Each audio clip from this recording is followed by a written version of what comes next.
Fala pessoal, tudo bem? Sejam muito bem-vindos de volta ao canal. Se você não me conhece, eu me chamo Felipe Loubach, eu sou colecionador e no vídeo de hoje eu tô de volta aqui mais uma vez para falar sobre NFL. Muita gente estava me perguntando, me cobrando. Durante essa temporada eu não fiz vídeos de análise apenas das camisas, como eu já costumo fazer sempre. Mas agora que a gente já tem o confronto do Super Bowl definido, fica um pouco mais fácil a gente olhar para trás e falar aquilo que mais chamou a atenção durante a temporada. Então o vídeo de hoje eu vou fazer exatamente isso, eu vou trazer 10 destaques, 10 coisas que me chamaram a atenção particularmente nessa temporada, e aí pode ser tanto negativo quanto positivo, e no final do vídeo eu vou trazer também aqui a minha expectativa para o Super Bowl que vai acontecer agora no dia 11, no domingo. Muito bem, a primeira coisa que eu queria falar, e inclusive é por isso que eu tô aqui com a camisa dos Eagles, é que foi confirmado que no dia 6 de setembro nós teremos ali na Neoquímica Arena o Philadelphia Eagles jogando. Então a gente ainda não sabe contra quem vai acontecer esse jogo. Inicialmente imaginou-se que o Miami Dolphins faria esse jogo como mandante aqui no Brasil, mas na verdade foi confirmado o Philadelphia Eagles como mandante. Isso vai ser um momento muito especial para quem é fã da NFL aqui no Brasil. É um momento incrível de expansão da liga, é um reconhecimento da paixão do público brasileiro e é uma excelente oportunidade para quem nunca teve a chance de assistir um jogo ao vivo nos Estados Unidos ou na Europa, de poder assistir um jogo aqui no Brasil. Isso vai ser extremamente especial e eu vou fazer de tudo que eu puder para estar presente lá e compartilhar com vocês todas as minhas reações sobre esse momento histórico para o futebol americano no Brasil. Muito bem, dito isso, eu vou começar agora falando aqui sobre as 10 coisas que mais me chamaram a atenção nessa temporada. E a primeira delas é uma coisa triste, na verdade, que foi a lesão do Aaron Rodgers. Muito bem, houve uma grande expectativa.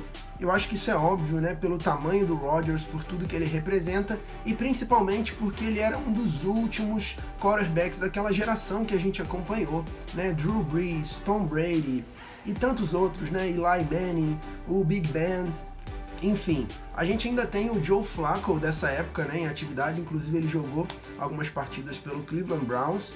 Mas o Aaron Rodgers seria, sem dúvida, o maior representante dessa geração ainda em atividade e de uma maneira muito precoce, frustrando as expectativas do torcedor dos Jets e de todos os fãs, na verdade, da liga, que gostariam de ver um QB do calibre do Rodgers em atividade se machucando ali bem no início, né, do jogo. Foi uma coisa assim realmente trágica, cara, muito triste mesmo, especialmente pro torcedor dos Jets. Então, essa foi a primeira coisa que me chamou a atenção e acredito que de todo mundo também. Então, uma grande decepção pra gente começar. Em segundo lugar, o segundo destaque que a gente tem foi o início promissor do Philadelphia Eagles.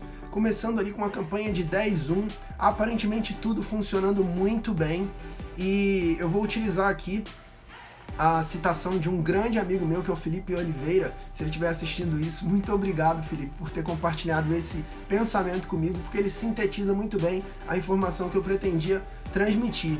Que o que aconteceu com o Detroit Lions e o Philadelphia Eagles é assim um antagonismo, né? É diametralmente oposto. Porque o Philadelphia Eagles ele foi desconstruindo uma expectativa que se construiu em cima deles, enquanto que o Detroit Lions, apesar de vir já de uma temporada muito positiva em determinados aspectos no ano passado, não vinha muito acreditado, né? Isso inclusive é um complexo dos Lions, né, de serem subestimados, e eles foram construindo isso, apesar de que no final não deu certo por algumas chamadas ali muito desnecessárias e arriscadas do Dan Campbell, e eu vou falar isso no sétimo ponto. Eu defini um ponto exatamente para falar sobre isso.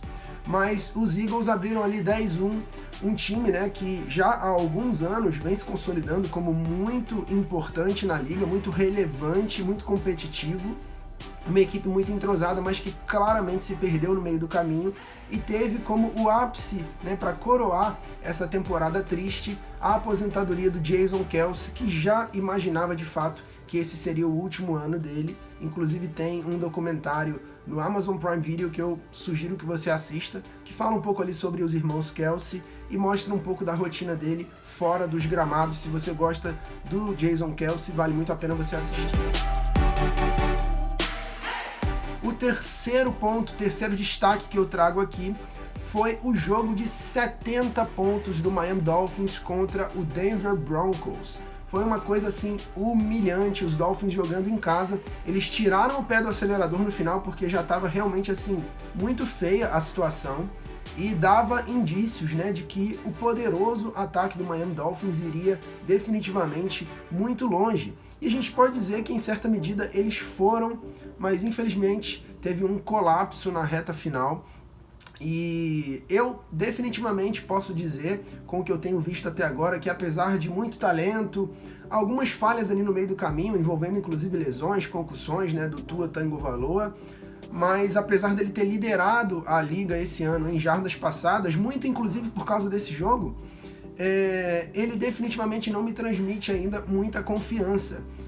O time dos Dolphins tem um potencial incrível, eu acho que isso é uma coisa óbvia, né, mas eu estou reforçando aqui para não desmerecer o talento coletivo do time. Mas quando a gente projeta na figura do QB o líder, que no momento crucial vai fazer a diferença, eu ainda não consigo sentir essa confiança no Tua. Então vamos ver se no próximo ano a gente vê alguma evolução nesse sentido, especialmente em momentos cruciais. Então, definitivamente esse jogo do Miami Dolphins foi um ponto alto dessa temporada. Eles poderiam quebrar uma marca histórica da NFL e tiraram o pé no final, mas davam realmente muitos indícios de que iriam definitivamente chegar possivelmente no Super Bowl como favoritos, inclusive se mantivessem aquele nível de performance, o que não aconteceu.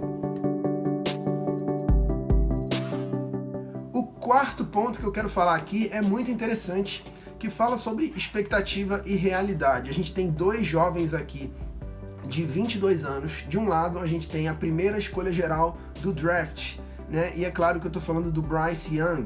E do outro lado, a gente está falando do CJ Stroud. Saiu há poucas horas que ele foi o vencedor como Rookie of the Year, né? O calouro do ano. E eu acho que isso não surpreende absolutamente ninguém. A gente tinha uma grande expectativa em cima da estrela de Alabama, né? O Bryce Young teve uma temporada terrível com o Carolina Panthers, e por outro lado o CJ Stroud, que chega um pouco desacreditado, talvez subestimado, tem uma temporada surpreendente com o Houston Texans, né? Levando o time inclusive a uma vitória em playoffs.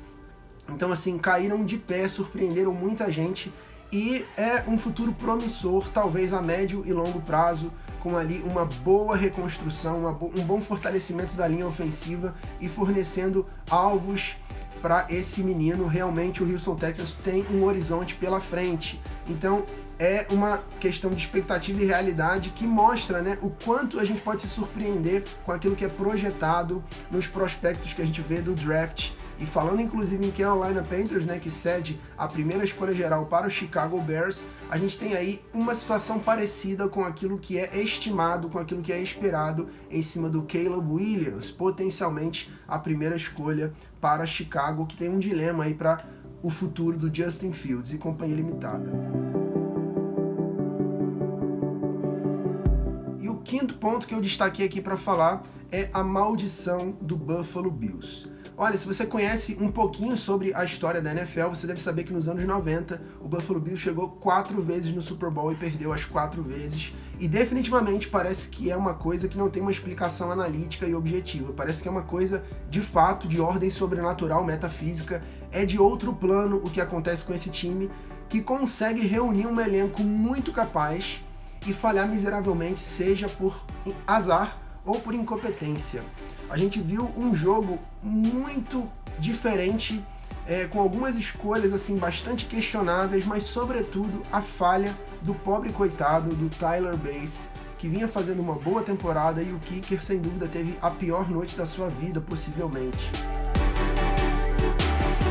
Apesar disso, a instituição, parece que ele apoia, recebeu muitas doações como uma espécie ali de consolo para ele, mas definitivamente ter errado aquele chute foi uma das coisas assim mais terríveis e difíceis da sua carreira até o momento, e fica mais uma vez o Buffalo Bills batendo a porta, chegando ali muito próximo do seu objetivo, e é realmente, cara, uma coisa assim, frustrante demais. Eu acho que é muito mais fácil você não criar expectativas e você cair pelo meio do caminho do que acontecer como o Buffalo Bills, um time que chega tão perto e que você enxerga que tem potencial, e mais uma vez o Buffalo Bills está fora do Super Bowl.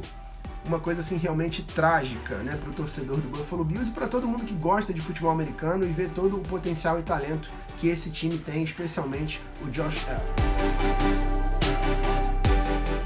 O sexto ponto que eu separei para a gente falar aqui foi sobre a corrida para o MVP do Lamar Jackson, que fez uma temporada regular excelente, depois de ter ficado ali com seu contrato em aberto. Ele inclusive manifestou publicamente o seu interesse de ser trocado, o que não aconteceu, e curiosamente não apareceram ali times, né, se candidatando para pegar o Lamar, e talvez por conta disso ele tenha até mesmo ficado um pouco questionado, né, ofendido em algum nível, e isso pode ter sido um combustível ali para ele se provar mais uma vez superior àquilo que falam dele, né, que é apenas um running back disfarçado de QB e que ele tenta resolver tudo com as pernas. Isso definitivamente é um trunfo.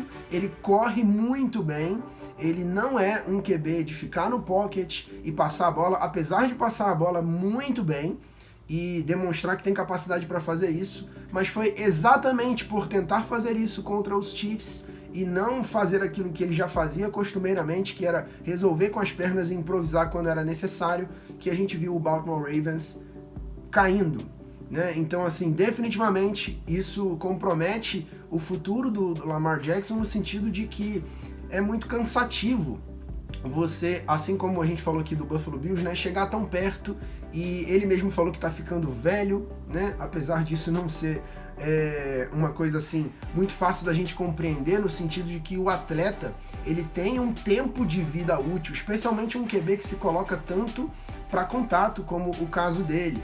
Então você olha às vezes só para a idade e não consegue entender em qual aspecto eles estão falando isso, né? Mas o Lamar Jackson é um cara que não foge do contato, ele vai para cima, e definitivamente o tempo aqui corre contra ele em uma corrida para conquistar um Super Bowl. Então dá para entender essa preocupação, essa frustração, e definitivamente isso ficou claro no final do jogo ali, o quanto ele ficou decepcionado, e não poderia ser diferente.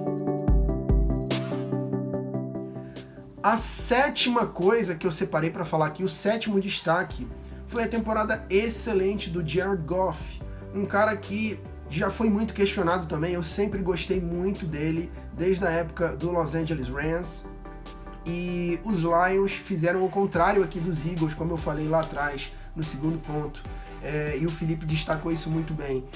Os Lions foram construindo uma coisa muito interessante, sendo um time bastante agressivo, com chamadas polêmicas, né, indo para muitas quartas descidas, e isso acabou sacrificando a própria temporada, né? No momento em que eles ainda tinham a vantagem, decidiram ali uma quarta descida, em vez de colocar mais uma posse de bola de vantagem, chutando o field goal, e no final, tendo que, numa medida desesperada, tentar fazer isso, e ali a chamada do Dan Campbell, definitivamente, que é um cara que eu gosto muito, que eu acho muito merecedor, muito coração, um técnico assim, que eu tenho uma admiração enorme, mas que definitivamente não teve uma inteligência emocional para gerir uma vantagem e conduzir finalmente o Detroit Lions ao Super Bowl. Fiquei muito triste, inclusive a minha aposta foi o Detroit Lions não somente indo para o Super Bowl como vem sendo.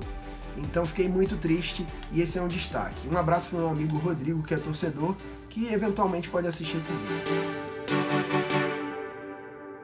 O oitavo ponto aqui que eu queria falar foram os destaques do ano, né? Então a gente teve o DaRon Bland, né, que teve ali 9 interceptações. Eu vou abrir aqui a tabela da CBS para a gente ver todos os números. Como eu falei anteriormente, o Tua Tagovailoa, ele teve 4.624 jardas e não chegou a lugar nenhum com isso, que é uma pena, né? O Jared Goff vem em segundo lugar, a gente tem o Dak Prescott, o Josh Allen e o Brock Purdy. Brock Purdy, que a gente vai falar dele também, obviamente, mas que liderou no rating, né, no passer rating, ele que tem 113, e aqui a gente precisa lembrar que qualquer coisa acima de 100 já é excelente.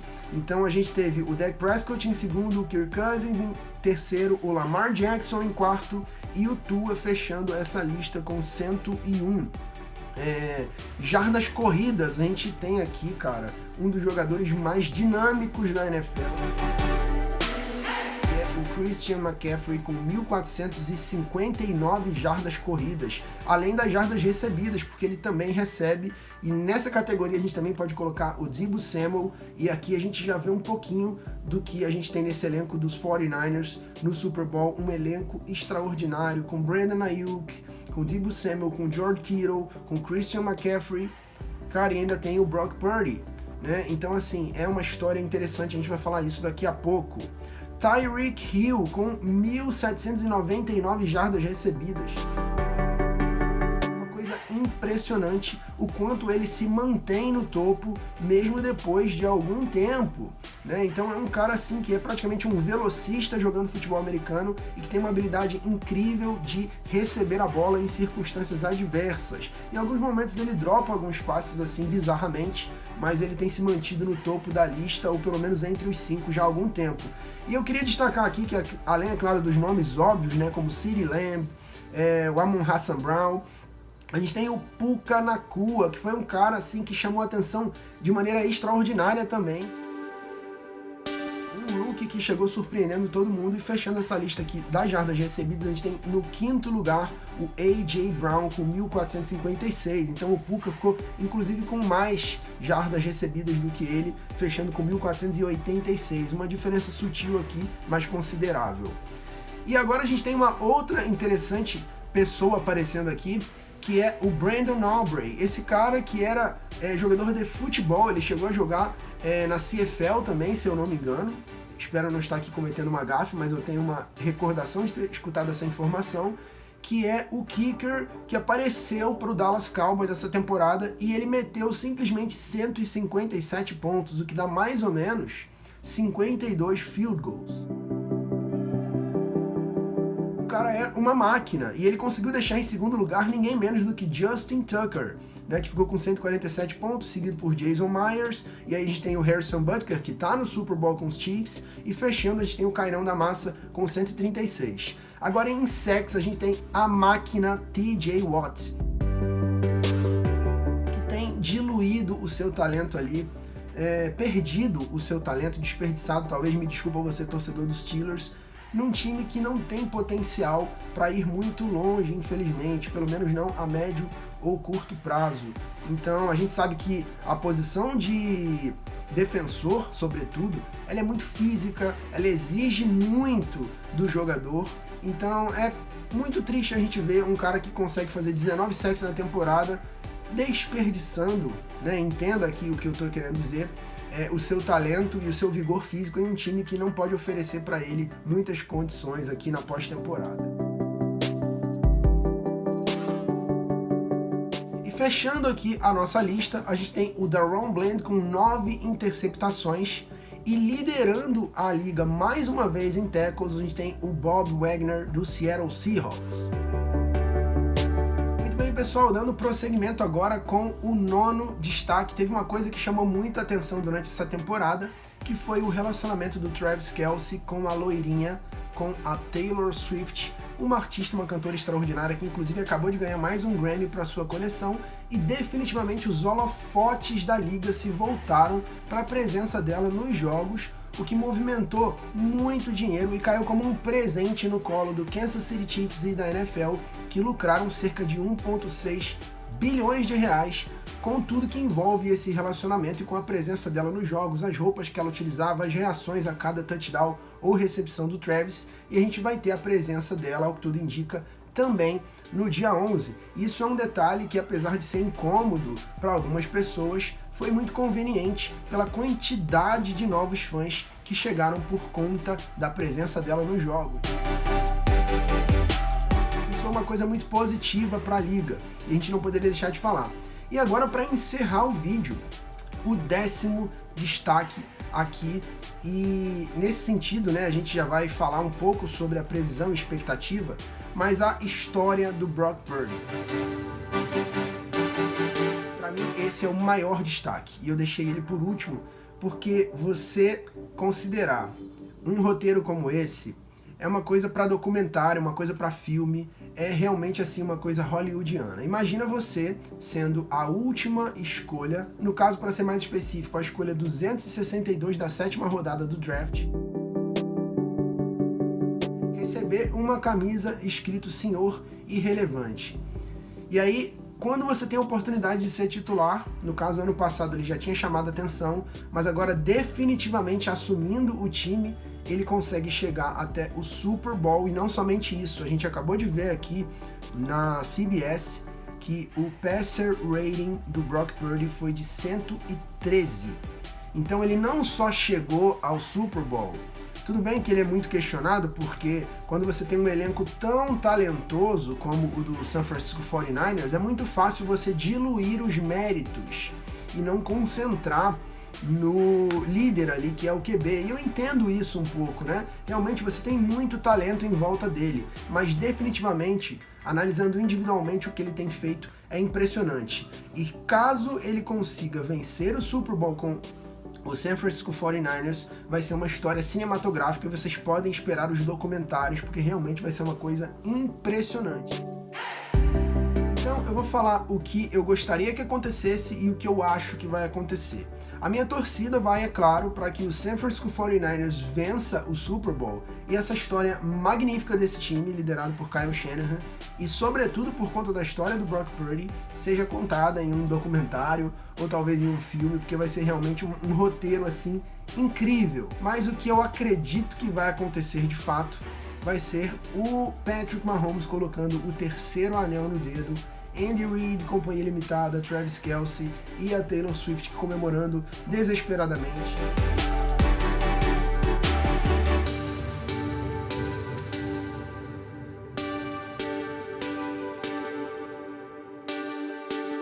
É muito provável que isso aconteça pela experiência, pela casca que esse time tem.